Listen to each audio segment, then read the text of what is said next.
Pengabdian masyarakat yang dilakukan oleh tim pengabdian ini merupakan pengabdian lanjutan tahun kedua yang sebelumnya telah dilakukan pada tahun 2022 dengan tercapai 6 tujuan SDGs desa di Desa Batangduku.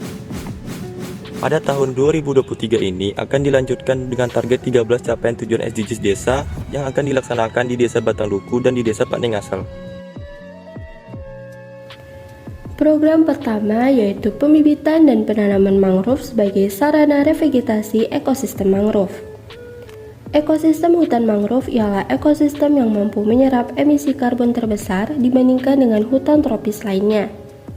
Hutan mangrove membawa dampak yang baik bagi daerah estuari maupun bagi manusia yang bermukim di sekitar pesisir. Kerusakan ekosistem mangrove akibat perubahan fungsi lahan menjadi tambak, industri, dan permukiman membuat pemerintah Indonesia fokus untuk mengembalikan fungsi ekosistem mangrove. Revegetasi hutan mangrove dilaksanakan untuk mengembalikan dan meningkatkan fungsi lindung, fungsi pelestarian, dan memperbaiki kualitas tegakan yang sudah rusak serta mempertahankannya. Provinsi Riau merupakan salah satu provinsi dari 3 provinsi lainnya yang menjadi target rehabilitasi mangrove. Menurut Badan Restorasi Gambut dan Mangrove di tahun 2023, terdapat 7 kabupaten kota yang menjadi percepatan rehabilitasi mangrove, salah satunya yakni Kabupaten Bengkalis.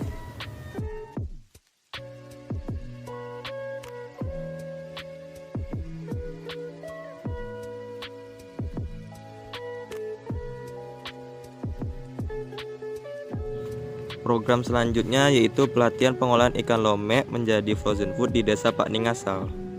Desa Pakningasal berada di dekat Laut Bengkalis yang mana ikan lome merupakan salah satu potensi laut paling terkenal dan banyak dikonsumsi oleh masyarakat Desa Pakningasal. Seiring berkembangnya zaman dan olahan produk yang makin modern, maka dalam pengabdian ini membuat program kerja pelatihan pengolahan ikan lome menjadi frozen food yaitu nugget ikan lome. Nugget ikan lome ini akan menjadi inovasi baru di Desa Pakningasal yang diharapkan jika dijual memiliki nilai yang tinggi sehingga dapat meningkatkan perekonomian masyarakat desa.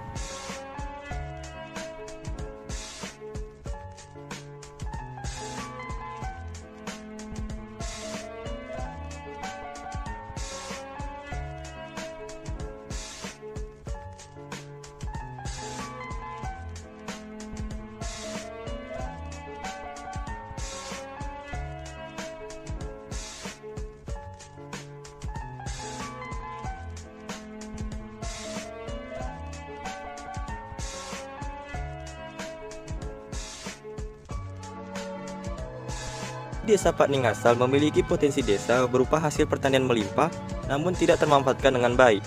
Maka dari itu pengabdian ini berkesempatan menciptakan sebuah program kerja yang diberi nama pelatihan pengolahan singkong menjadi tepung singkong. Desa Pakningasal merupakan desa yang memiliki potensi singkong yang sangat melimpah. Dengan adanya pelatihan ini, masyarakat Desa Pakningasal mengetahui jika singkong yang melimpah bisa diolah menjadi tepung singkong. Tidak hanya di sektor pertanian, masyarakat di wilayah Kabupaten Bengkalis tak jarang memilih bekerja sebagai nelayan. Beberapa di antaranya juga memilih menjadi pengusaha hasil laut seperti tambak udang.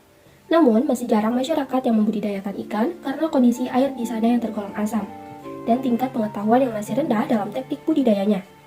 Pada tanggal 14 Agustus 2023 telah dilaksanakan sosialisasi budidaya ikan dengan sistem probiotik EM4. Kegiatan ini dilakukan oleh mahasiswa Kukerta Integrasi Unri bersama ketua nelayan, perangkat desa, dan masyarakat setempat sebagai ajang belajar dalam budidaya perikanan.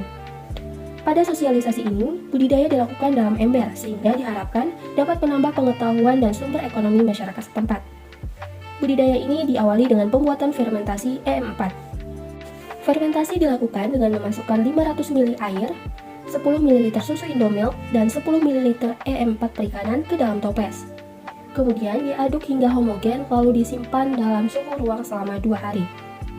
Dengan kondisi air yang asam di wilayah tersebut, maka perlu dilakukan penetralan terlebih dahulu dengan menggunakan pupuk dolomit sebanyak 80 gram untuk 80 liter air. Pemberian pupuk ini terlebih dahulu dilarutkan di dalam air hingga homogen. Kemudian dilakukan pengecekan pH. Setelah pH netral, hasil fermentasi dicampur ke dalam ember dan didiamkan selama 1 hari. Pada sosialisasi ini, kami membudidayakan Clarias garipinus atau lele dumbo.